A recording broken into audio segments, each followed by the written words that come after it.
Good day, Assalamualaikum, salam sejahtera dan selamat berjumpa kembali dalam real video log kita seterusnya. Pada kali ini kita akan memperkembangkan lagi kemahiran komunikasi, pemikiran kreatif dan inovatif dan dalam aspek komunikasi pekerja yang berkesan.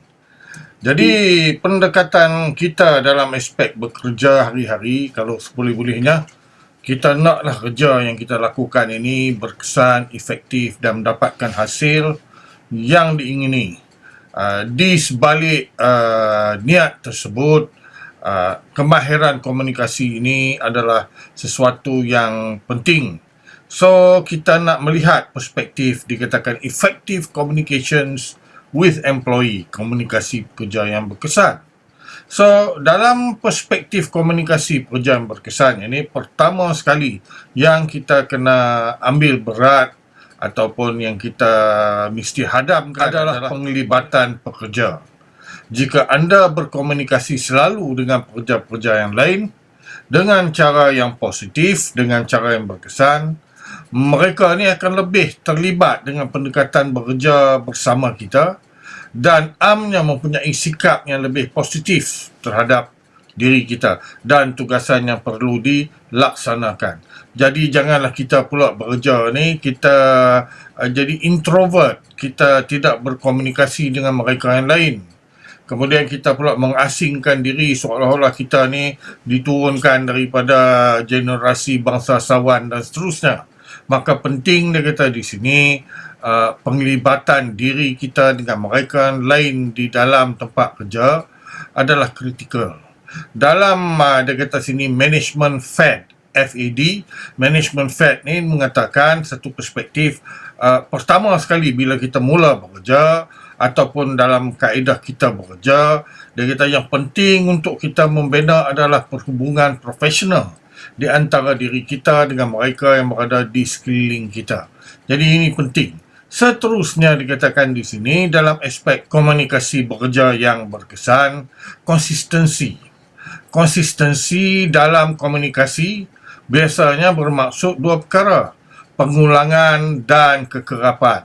So ini dia kata dalam kita berkomunikasi kita mesti konsisten. Kalau perkara itu penting atau sesuatu tugasan yang diperlukan diselesaikan dengan cara yang proaktif, maka perlulah kita mempunyai pendekatan konsistensi, mengulangi kepentingan sesuatu tugas. Jangan takut untuk mengulangi mesej utama anda kerana sukar untuk mereka lain terlepas sesuatu atau terlupa akan sesuatu apabila mendengarnya beberapa kali.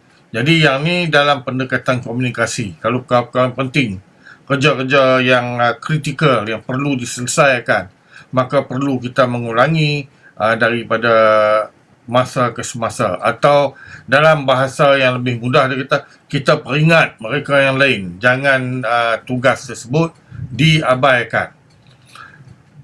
Maklum balas seterusnya, feedback, dia kata maklum balas ini amat kritikal cerita sini. Tapi maklum balas ni kadang-kadang dia ada beberapa sudut. Kalau kita lihat sudut yang positif, maklum balas memberi maklumat tentang sesuatu. Dari sudut yang agak negatif sikit, ada yang kata kritis, ada yang kata komentar.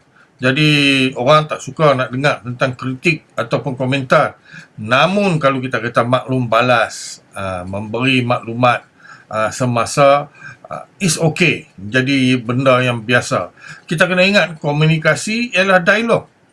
Apabila seorang menyampaikan maklumat, informasi kepada mereka yang lain, adalah satu dialog, dan dialog memerlukan dua orang berkomunikasi. Komunikasi yang kerap menarik orang ramai untuk menyertai perbincangan yang sihat.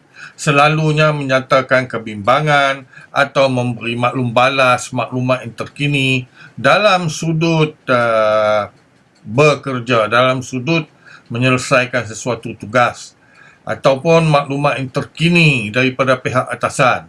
Ini memudahkan budaya berkongsi idea dan pengetahuan.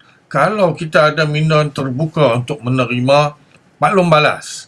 Dalam satu conference yang saya sampaikan lewat tahun lepas, ada salah satu peserta bertanyakan kepada saya, apakah tindakan kita sekiranya seseorang kaki tangan memberi maklum balas, mereka akan disenarai hitamkan, dipeti sejukkan.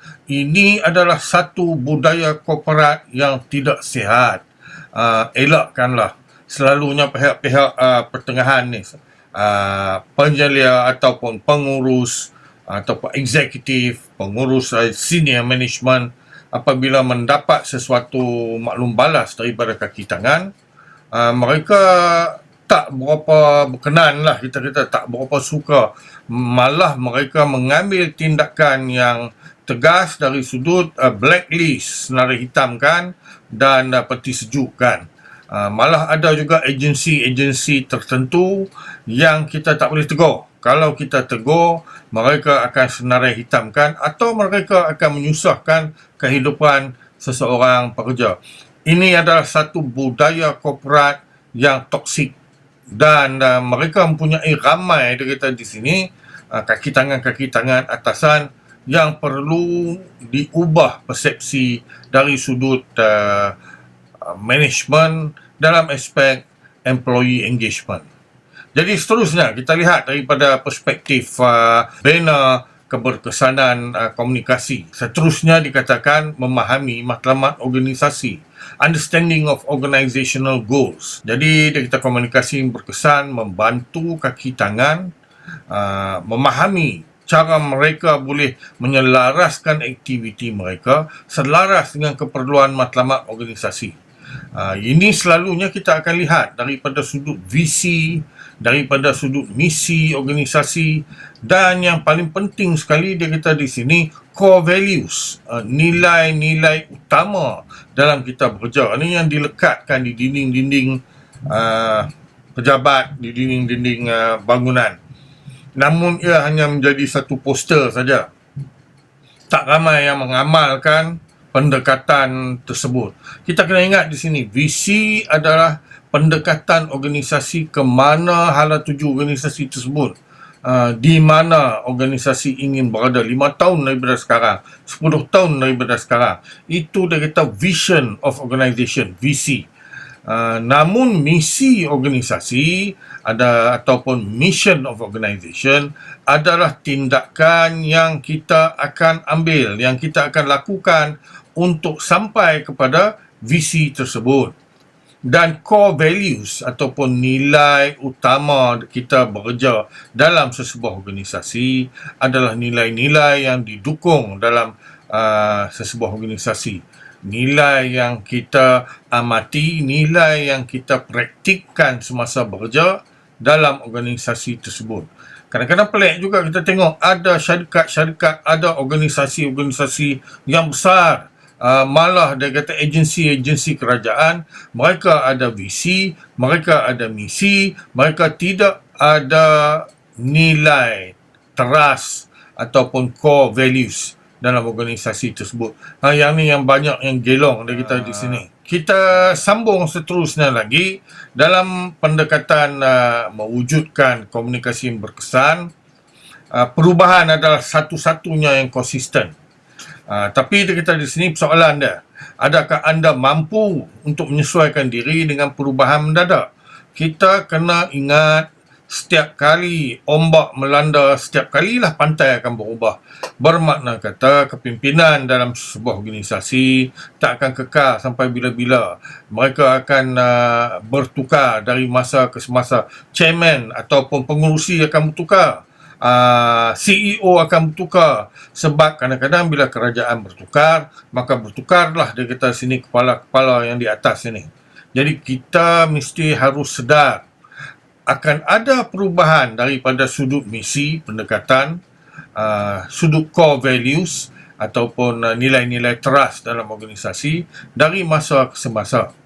Jika pekerja ini dimaklumkan secara berkesan tentang perubahan di sekeliling mereka, jika pekerja ini dikatakan dilibatkan, ataupun dalam bahasa Inggeris dikata employee engagement, dilibatkan secara positif, mereka akan dapat menerima perubahan tersebut. Mereka bertindak balas secara positif kepada sesuatu perubahan. Dan ia juga membantu mengenal pasti mereka yang bersedia menerima perubahan dalam sesebuah organisasi. Jadi kita akan ada satu reel yang asing tentang change management, mengurus perubahan dalam organisasi. Reel pada kali ini agak panjang lebar sedikit. Jadi saya host anda Zainul mengucapkan terima kasih kerana bersama dalam perspektif kita mempertingkatkan keberkesanan dalam komunikasi. Sehingga berjumpa kembali. Be safe.